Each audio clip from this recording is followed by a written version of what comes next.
लार ग्रंथि। लार ग्रंथि, सबसे पहले हम लोग ग्रंथि देखते हैं। ग्रंथि जो है बेसिकली जो है एक प्रकार के थैला होता है, और उस थैला के अंदर में एंजाइम और प्रोटीन प्रोटीन पाया जाता है।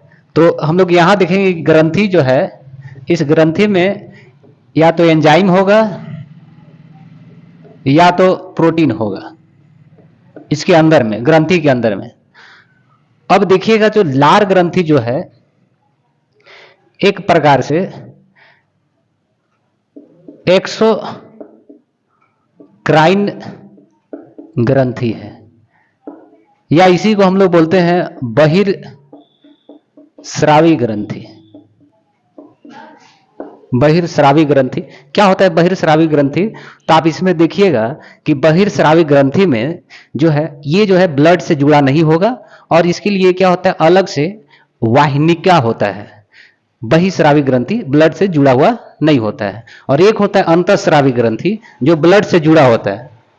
तो यहां ये जो है लार ग्रंथि बहिर्स्रावी ग्रंथि है।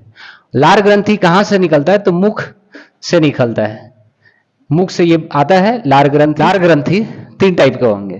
तो यहां पर देखिएगा पहला है पैरोटिड, पैरोटिड ग्रंथि, और दूसरा जो है सब मैंडिबुलर,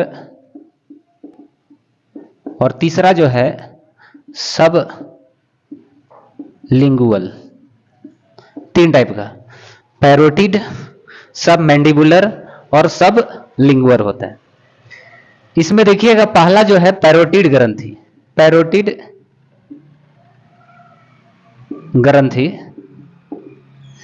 ये सबसे बड़ी ग्रंथि होता है हमारे मुख में, और यहां पर आप देखिएगा कि पैरोटिड ग्रंथि जो है सांप में जहर का काम करता है, पैरोटिड ग्रंथि। और ये पैरोटिड ग्रंथि जो है ये जबड़ा के चारों ओर पाया जाता है। अब देखिएगा कि लार ग्रंथि में सबसे बड़ी ग्रंथि पैरोटिड होता है, और ये पैरोटिड जो ग्रंथि से निकलने वाला जो लार होता है सांपों में जहर का काम करता है, और ये हमारे जबड़ा के चारों ओर पाया जाता है। अब यहां पर देखिएगा दूसरा जो है सब मैंडिबुलर, कि सब मैंडिबुलर जो है ग्रंथि, इस ग्रंथि से जो लार निकलता है ये 70% निकलता है, और ये जो है जबड़ा के निचले हिस्से से आता है, निचले हिस्से से आता है, सब मैंडिबुलर 70% होता है। तीसरा देखिएगा, तीसरा में जो है सब लिंगुअल, सब लिंगुअल ग्रंथि। इस ग्रंथि में देखिएगा तो ये सबसे लार ग्रंथि में सबसे छोटी ग्रंथि है, और यहां पर जो है लार जो है 5% का क्या होता है श्रवण होता है, और ये सबसे छोटी ग्रंथि और ये सबसे बड़ी ग्रंथि होता है। अब यहां पर जैसे देखिएगा जो पैरोटिड ग्रंथि है, इस पैरोटिड ग्रंथि का जो काम जो होता है ये जो है भोजन को चबाने में और निगलने में मदद करता है, चबाने और निगलने में मदद करता है। तो यहां पर देखिएगा लार ग्रंथि में दो अलग अलग टाइप के लिक्विड पाया जाता है, एक सीरम होता है, सीरस, और दूसरा जो है म्यूकस होता है। और यहां पर देखिएगा कि यहां से जो लिक्विड निकलता है अल्फा एमाइलेज, एमाइलेज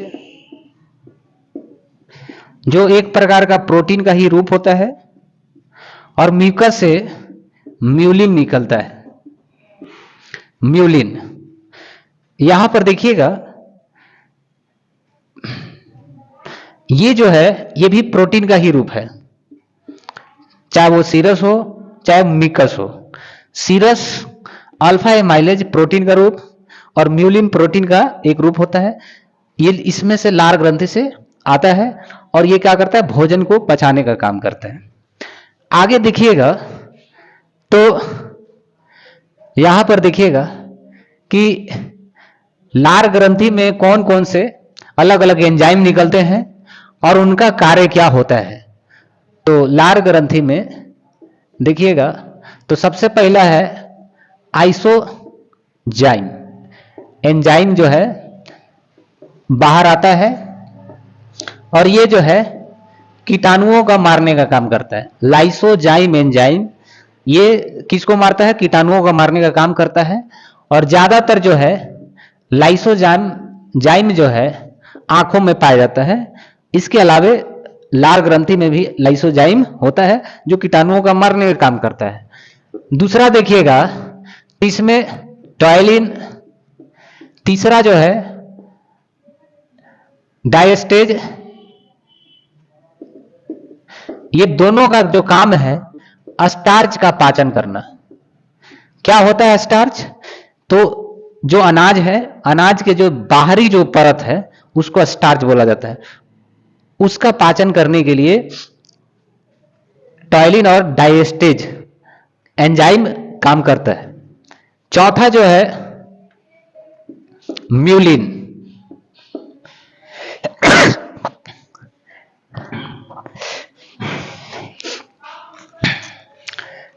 देखिएगा जो म्यूलिन है ये जो क्या करता है, भोजन को चिपचिपा बनाता है, बनाने का काम करता है, जिसको हम लोग गांव देहात की भाषा में लिबिर लिबिर बोलते हैं कि खाना लिबिर लिबिर हो गया, मतलब पूरी तरह से खाना जो है लार में घुल गया, लिबिर लिबिर। तो ये हो गया